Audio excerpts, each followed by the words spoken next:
What is going to be the future of learning? We don't even know what the jobs of the future are going to look like. We know that people will work from wherever they want, whenever they want, in whatever way they want. How is present-day schooling going to prepare them for that world? Well, I bumped into this whole thing completely by accident. I used to teach people how to write computer programs in New Delhi 14 years ago. And right next to where I used to work, there was a slum. And I used to think, how on earth are those kids ever going to learn to write computer programs? Or should they not? At the same time, we also had lots of parents, rich people, who had computers, and who used to tell me, you know, my son, I think he's gifted, because, you know, he does wonderful things with computers. And my daughter, oh, surely she's, you know, extra intelligent, and so on. So I suddenly figured that how come all the rich people are having these extraordinary gifted children?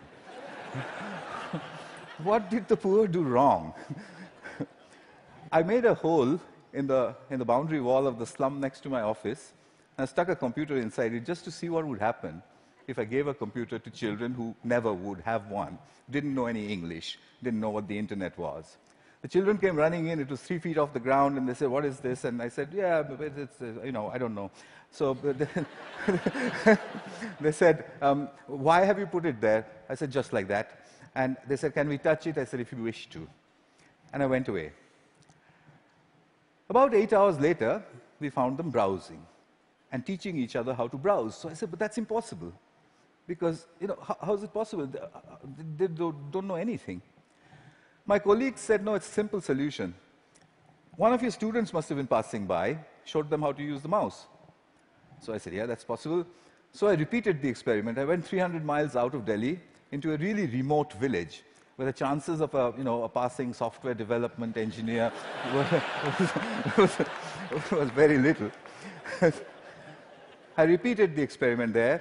There was no place to stay, so I stuck my computer in, I went away, came back after a couple of months, found kids playing games on it. When they saw me, they said, "We want a faster processor and a better mouse." So I said, "How on earth do you know all this?" And they said something very interesting to me. In an irritated voice, they said, "You've given us a machine that works only in English, so we had to teach ourselves English in order to use it." That's the first time as a teacher that I heard the word "teach ourselves" said so casually. Here's a short glimpse from those years.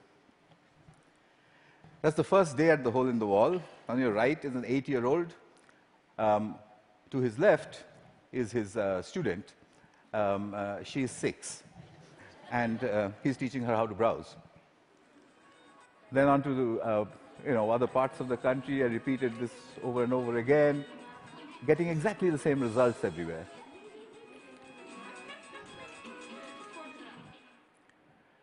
An 8-year-old.